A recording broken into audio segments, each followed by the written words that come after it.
आज हम लोग बहुत ही स्पेशल, इम्पोर्टेंट, महत्वपूर्ण और विशेष डिस्कशन करने वाले हैं वेव इक्वेशन।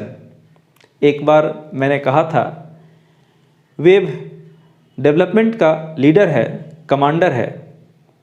इस बात को वेव के कम्युनिकेशन सिस्टम में रोल देखते हुए बखूबी समझ सकते हैं। एक और रेफरेंस की बात करें, जूनियर क्लासेस में हम लोगों ने ज्योमेट्री पढ़ा था, बहुत सारे थ्योरम याद किए थे, प्रूव किए थे, थोड़ा डिफिकल्ट लगता था। यही ज्योमेट्री जब आगे चल कर के कोऑर्डिनेट ज्योमेट्री में बदल गया तो काफ़ी सहूलियत हो गया। इक्वेशन देखने मात्र से समझ में आ जाता था, स्ट्रेट लाइन है, सर्कल है, पैराबोला है या कोई और डिफरेंट। उसी तरह से अगर अब तक के डिस्कशन को हम देखें तो वेव के केवल थ्योरेटिकल एस्पेक्ट की बात हमने की है। अगर वेव के लिए भी हम एक इक्वेशन फॉर्मुलेट कर लें, इक्वेशन बना लें, तो वेव को समझना काफ़ी आसान हो जाएगा, काफ़ी सहूलियत हो जाएगा हमारे लिए।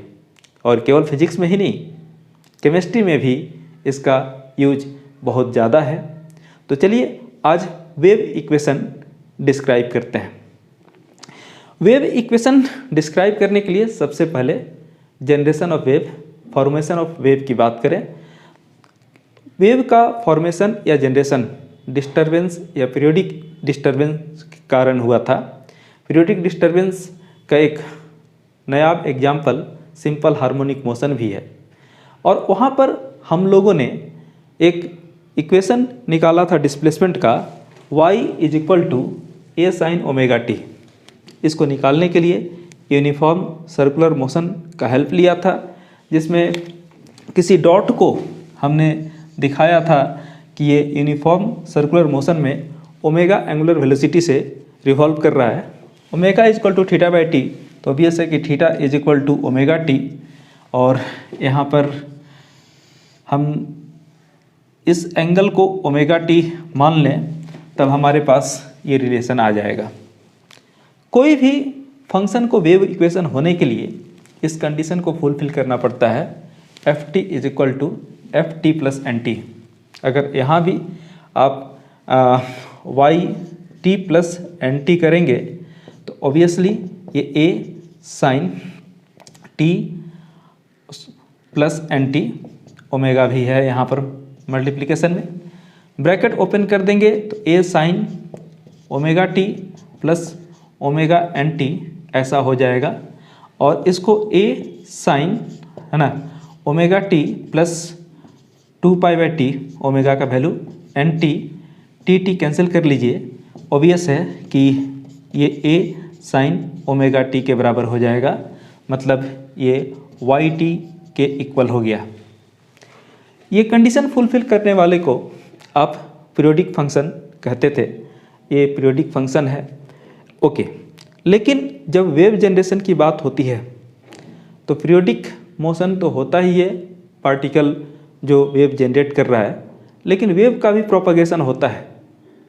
अब वेव प्रोपगेट कर रहा है, उसको रिप्रेजेंट करने के लिए हमें एक और वेरिएबल की ज़रूरत पड़ेगी, एक और डिस्प्लेसमेंट वाले फैक्टर की ज़रूरत पड़ेगी। चलिए उस डिस्प्लेसमेंट वाले फैक्टर को है ना हम एक्स एक्सिस में रख लेते हैं सहूलियत के लिए। बेसिकली ट्रांसवर्स वेव वाले केस में y और x का रिलेशन मिलेगा। लॉन्गिट्यूडनल भी हो तब भी कोई ख़ास दिक्कत नहीं, वहाँ भी हम लोग डिस्कस करके फिर इक्वेशन फॉर्मुलेट कर पाएंगे। तो ये तो जो फंक्शन है, आप अगर बात कर रहे हैं yt = a sin omega T, okay, ये पीरियोडिक फंक्शन है। अच्छा, ये भी तब जब इनिशियल टाइम पे ओरिजिन पे ऑब्जेक्ट होता है। अगर मान लीजिए कि इनिशियल टाइम पे ये ओरिजिन पे नहीं, ऐसे किसी लोकेशन पे ऑब्जेक्ट होता, तो ये इनिशियल एंगल फाई बोल देते और ये ओमेगा टी होता, तब यहाँ पर yt = a sin omega t plus phi लिखते, ओके। अभी तक हम लोग पीरियोडिक फंक्शन के ही डिस्कशन में हैं, लेकिन वेव के केस में अब जैसा मैं यहाँ दिखा रहा हूँ जिस डॉट की हम लोग बात कर रहे थे, अगर उस डॉट को हमने यहाँ मार्क करके रखा है, ओके, और इसको सर्कुलर वे में अगर घुमाते चलें, हाँ एंटी क्लॉकवाइज ही ना, कितना ओमेगा वेलोसिटी से घुमाते चलिए, और डॉट को आप फोकस में रखिए कि डॉट जा कैसे जा रहा है, डॉट का मूवमेंट कैसे हो रहा है, तो आपको दिखेगा, है ना। पहले इस डॉट को अगर ओरिजिन पे रख लेते तो ओरिजिन से ऊपर की तरफ यहाँ पर पहुँचा, फिर यहाँ आएगा, इस तरह से अलग अलग लोकेशन पे उसको हमने ट्रेस किया। और अगर उस वेरिएशन को टाइम के साथ ग्राफिकली रिप्रेजेंट करना हो तो हम ऐसे रिप्रेजेंट कर पाएंगे। चेक करके देख लीजिए, ओके। इस तरफ आप टाइम रख सकते हैं। फिर ये तो उसी ऑक्सीलेशन में एम्पलीट्यूड या डिस्प्लेसमेंट वर्सेस टाइम का ग्राफ है, वेव नहीं है, लेकिन फिर भी वेव को रिप्रेजेंट करने के लिए हम ऐसा ही सिंबल यूज करते हैं, ओके। एनीवे, अगर हम वेव का प्रोपगेशन इस डायरेक्शन में मान लें और ये डायरेक्शन है ना एक्स डायरेक्शन है, तो अब एक्स की तरफ वेव प्रोपगेट कर रहा है, इसको अपने फेस के सामने, ये हम ऐसा मान सकते हैं कि हमारा फेस है, फेस के सामने वाले डायरेक्शन को हम लोग फॉरवर्ड डायरेक्शन में बात कर सकते हैं। तो यहाँ पर ये एक्स एक्सिस में भी प्रोपगेट कर रहा है। अब हमको जो इक्वेशन चाहिए, पार्टिकल का मोशन को भी डिस्क्राइब करना है और साथ ही साथ वेव के मोशन को भी डिस्क्राइब करना है।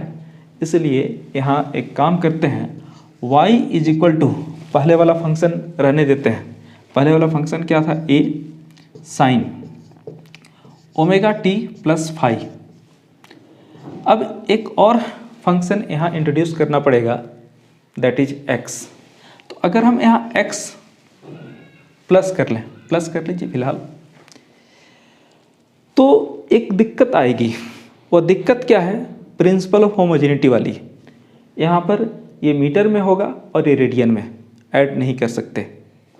फिर वापस एक चीज़ सोचते हैं, वापस क्या सोचेंगे, तो सोचने वाली बात हमारे पास ये है कि अगर हम एक कंप्लीट रोटेशन की बात करें तो ये जो वेव रिप्रेजेंट करेंगे ये कुछ इस तरह से मूव करेगा, और इस तरह से मूव करने के लिए ये जो लेंथ होगा, जिसको आप वेवलेंथ कहते हैं, आगे चलकर डिस्क्राइब फिर से करेंगे, लैम्डा। यानी अगर आपके पास लैम्डा पाथ लेंथ है वेव का, तो उसके लिए जो फेज डिफरेंस है वो 2 पाई 360, और अगर ये यूनिट लेंथ की बात करें तो ये 2 पाई बाय लैम्डा हो जाएगा। एंड अगर हमारे पास x डिस्टेंस है तो उसके करस्पॉन्डिंग में जो एंगल होगा वो कितना होगा, 2 pi by lambda into x. इस 2 पाई बाय लैम्डा को फिलहाल आप k मान लीजिए, आगे फिर डिस्कस करेंगे, एक्सप्रेशन फिर से मैथमेटिकली ऑब्टेन करेंगे इसी एक्सप्रेशन से जो एक्सप्रेशन अभी फॉर्म करेंगे। तो इसको kx मान लीजिए। यानी यहाँ पर एक फैक्टर हमको इंट्रोड्यूस करना पड़ेगा k टाइम्स x, तब जा कर के अंदर बैलेंस हो पाएगा according to principle of homogeneity. अब एक और चीज़ ध्यान दें, वेव अगर इधर चल रहा है, इसको आपने पॉजिटिव माना, तो पार्टिकल का मोशन उसके अपोजिट डायरेक्शन में हो रहा है, और इस अपोजिट सेंस को समझाने के लिए हम यहाँ पर प्लस ना दे करके माइनस दे दें, प्लस ना दे करके माइनस दे दें, ठीक है। ये तो हम लोग बात कर रहे थे, जब रेफरेंस हम मीन पोजीशन लेंगे तो साइन के टर्म में हमारा एक्सप्रेशन आएगा, साइन के टर्म में इक्वेशन आएगा। इस इक्वेशन के सारे पैरामीटर को समझेंगे। लेकिन अगर रेफरेंस हम एक्सट्रीम को ले लें, जैसा कि हम ऐसे इसको ज्वाइन कर लें और अब पार्टिकल के मोशन को ध्यान दें, है ना, तो ये एक्सट्रीम से स्टार्ट होकर के मीन एंड जीरो ऐसे कुछ आ रहा है। आपको याद होगा जब हम लोग displacement of simple harmonic motion की बात कर रहे थे तो जो एक्सप्रेशन हमारा आया था वो फंक्शन ऑफ कोसाइन था। यानी यहाँ पर आप चाहें तो ए है ना कॉस के x minus omega t plus five भी ले सकते हैं, मतलब कॉस के टर्म में भी वेव इक्वेशन हो सकता है, बशर्ते रेफरेंस हमने एक्सट्रीम में लिया है। ओके, एक और चीज़ हो सकता है कि आपको x को पॉजिटिव लेना नहीं भा रहा हो, आप इस डायरेक्शन को नेगेटिव ले रहे हो, तो ऑब्वियस है कि उसके अपोजिट में जो ओमेगा वाला है वह पॉजिटिव हो जाएगा। तो वैसे केस में आप एक्सप्रेशन इसकी को थोड़ा सा डिफरेंट वे में भी लिख सकते हैं। डिफरेंट वे में इसको omega t minus k x plus five, ठीक है, या कॉस के टर्म में लिखेंगे तो ए कॉस है ना omega t minus k x plus five. अच्छा, ये सभी फेस के तरफ वाला इक्वेशन है, फॉरवर्ड डायरेक्शन वाला इक्वेशन है। ओके, है कि वेव जहाँ से जनरेट होता है केवल फॉरवर्ड डायरेक्शन में ही जाता है। आपने देखा था जो वेव फॉर्म हुआ था, ओके, वो जनरेशन पॉइंट से यूनिफॉर्मली एवरी डायरेक्शन में गया था। अगर हम इधर की बात करें और उसी पार्टिकल के मोशन को ट्रेस करें तो ट्रेस करने पे हमें जो पैटर्न मिलेगा वो कुछ ऐसा मिलेगा।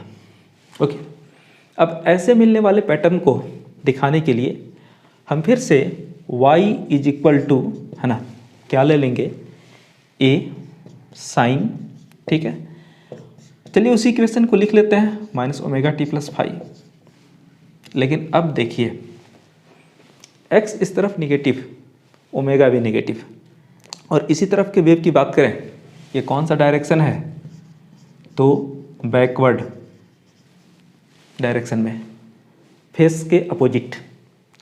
तो दोनों ही नेगेटिव है, या तो दोनों को नेगेटिव लीजिए और नहीं तो बैकवर्ड को ही पॉजिटिव मान लीजिए, वैसे केस में यहाँ पर प्लस आ जाएगा।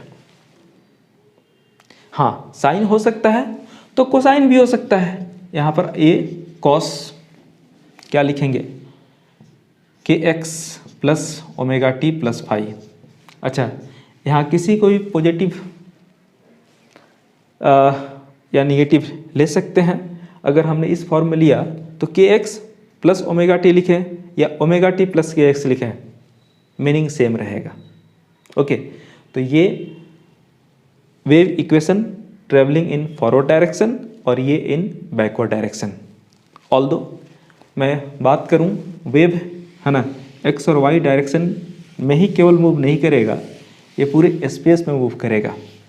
और स्पेस में जो वेव इक्वेशन का फॉर्म होगा वो ऐसा होगा, ये आप कहीं देखेंगे भी, psi r t is equal to psi naught t sine bracket k dot r, जहाँ पर r x i cap y j cap plus k cap plus है ना जेड के कैप के फॉर्म में होगा।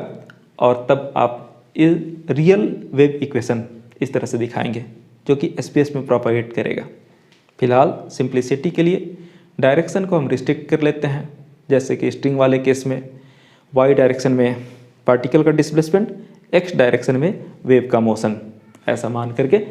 तो फॉरवर्ड डायरेक्शन में अगर ट्रैवल हो रहा है तो वैसे केस में आप इसको रिप्रेजेंट कर सकते हैं, और यही बैकवर्ड डायरेक्शन में है तो आप वहाँ पर प्लस ले लीजिए। हाँ, यहाँ पर एक और चीज़ जानना काफ़ी इम्पोर्टेंट होगा आपके लिए, वह है सिंबल के मीनिंग। हाँ, ए की बात करें, ऑब्वियस है कि ये एम्पलीट्यूड ऑफ पार्टिकल है, ठीक है, जो particle simple harmonic motion describe कर रहा है, वाइब्रेशन शो कर रहा है, ऑक्सीलेशन शो कर रहा है।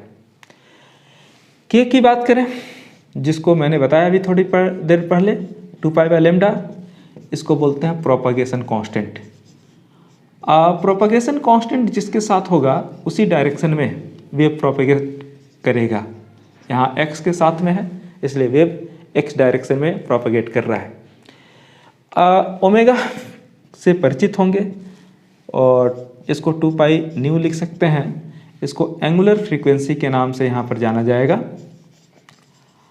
इसके बाद आप आ जाइए फाई यहाँ पर फेज कांस्टेंट कहलाएगा, इनिशियल फेज कहलाएगा, जो कि ऑक्सीलेशन शुरू होने के पहले था। इसके बाद आप अगर यहाँ पर बात करें पूरा omega t minus k x plus phi या k x minus omega t plus phi, इसको फेज एंगल या आर्गुमेंट कहते हैं। ज़रूरत होगी डिस्कस करेंगे। हाँ, अब यहाँ एक और चीज़ है वेरी इंपॉर्टेंट, वाई यहाँ पर हमने क्या लिया है, तो वाई पार्टिकल का डिस्प्लेसमेंट है। वाई है ना is equal to particle displacement, जिस पार्टिकल के डिस्प्लेसमेंट की वजह से वेव जनरेट हुआ है, तो ये तो पार्टिकल डिस्प्लेसमेंट हो गया। इसके बाद से अब आप आ जाइए नेक्स्ट, अगर आप यहाँ d y by d t करेंगे है ना, तो डिस्प्लेसमेंट पर यूनिट टाइम या differentiation of displacement with respect to time, ये वेलोसिटी होता है, इसीलिए ये क्या होगा, पार्टिकल वेलोसिटी हो जाएगा। अगर आप इसको एक बार और डिफ्रेंशिएट करेंगे, d square y by d t square, obviously कि वेलोसिटी का डिफ्रेंशिएशन है, तो ये एक्सीलरेशन होगा, तो ये आपको पार्टिकल एक्सेलरेशन दे देगा। ओके, यहाँ पर डिस्प्लेसमेंट अगर आप देखें तो केवल पार्टिकल का ही नहीं है, वेव का भी है। जैसे x की अगर बात करें तो x आपका यहाँ पर वेव डिस्प्लेसमेंट है, तो ऑब्वियस है कि अगर आप dx बाई dt लिखते हैं तो ये वेव वेलोसिटी होगा। एंड अगर आप यहाँ पर है ना क्या D square x by d t square लिखेंगे तो ये वेव एक्सीलरेशन होगा, ये वेव एक्सीलरेशन होगा। और एक बात आपको कैरेक्टरिस्टिक ऑफ वेव में बताया गया था कि गिवन मीडियम में वेव कांस्टेंट वेलोसिटी से प्रोपेगेट करता है, इसीलिए इसका वैल्यू यहाँ पर 0 होगा। ओके, वेव का acceleration in a medium include मत करेंगे। ओके, चलिए ये तो हो गया। हाँ, अभी जैसा कि मैं बता रहा था कि अगर कोई फंक्शन है तो अगर वो रिप्रेजेंट कर रहा है वेव को, तो उसको वेव फंक्शन बनना चाहिए, ये वेव फंक्शन ही है। उसके लिए कंडीशन क्या होना चाहिए, जैसे कि पीरियोडिक फंक्शन के लिए आपने कंडीशन की बात की थी, तो पीरियोडिक फंक्शन के लिए एक कंडीशन कि फंक्शन अगर t है तो ये function t plus n t के बराबर होना चाहिए। ओके, लेकिन यहाँ थोड़ा सा और भी चीज़ इंक्लूड करना पड़ेगा। ये फंक्शन t और x दोनों का होगा, तो इसलिए इसको आप x, t लिख सकते हैं, जो कि फंक्शन है ना x plus n lambda and t plus n capital T के बराबर होगा। अगर इस कंडीशन को कोई इक्वेशन सेटिस्फाई करता है तो वह फंक्शन जो है वेव फंक्शन कहलाएगा। वेव फंक्शन हमेशा ही इस कंडीशन को सेटिस्फाई करेगा। आप इन सभी इक्वेशंस में चेक कर सकते हैं ये कंडीशन फुलफिल होगा।